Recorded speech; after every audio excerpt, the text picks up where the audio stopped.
আবার চলে এসেছি হাওড়া ফেরিঘাটে। এখান থেকে লঞ্চ নিয়ে আমরা কিন্তু যাবো। ও আচ্ছা, প্রত্যেকটা লঞ্চ ঘাটে আরেক আলাদা আলাদা, মানে ওইটাতেও আসে, এটাতেও আসে, ওটাতেও আসে।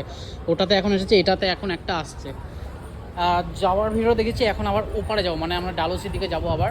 কারণ কি, এসপ্ল্যানেডে এখানে এসেছিলাম, আমরা কী করলাম, নৌকাটা জাস্ট ঘোরার জন্য ওপার থেকে এপারে আসলাম, এপার থেকে আবার ওপারে যাচ্ছি, এরকম মানে ঘোরার জন্য জাস্ট। বেশ ভালো লাগছে। হাওড়াতে এখন, হাওড়া ব্রিজে এখন লাইটটা জ্বলেনি, লাইটটা জ্বলে একটু ভিউ ভালো হতো।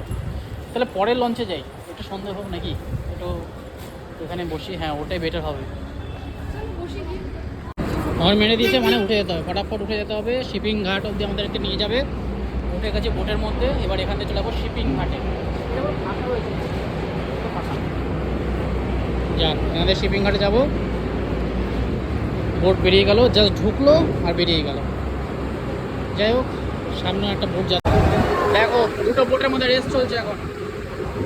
আর কি ঠান্ডা হাওয়া দিচ্ছে, হেভি চিল হাওয়া দিচ্ছে, দারুণ লাগছে।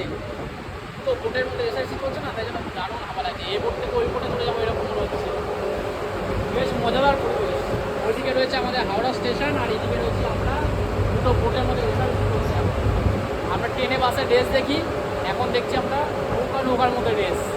হেভি হেভি হেভি হাওয়া দিচ্ছে, হেভি ঠান্ডা হাওয়া দিচ্ছে, বেশ মনোরম পরিবেশ, দারুণ লাগছে। বোটে বোটে রেসারেসি চলছে, দেখো। হ্যাঁ, দুজনে মিলে গল্প করতে করতে কি সুন্দর। পৌঁছালাম আমরা শিপিং জেটি। এখান থেকে ওই নৌকাটা পাবো, যেটা হচ্ছে 170 টাকা, আমাদেরকে নানা জায়গায় ঘোরাবো। এখান থেকে টিকিট কাটতে হবে আমাদেরকে, মনে হচ্ছে। যা বাইরে বেরিয়ে 3 নম্বর গেট।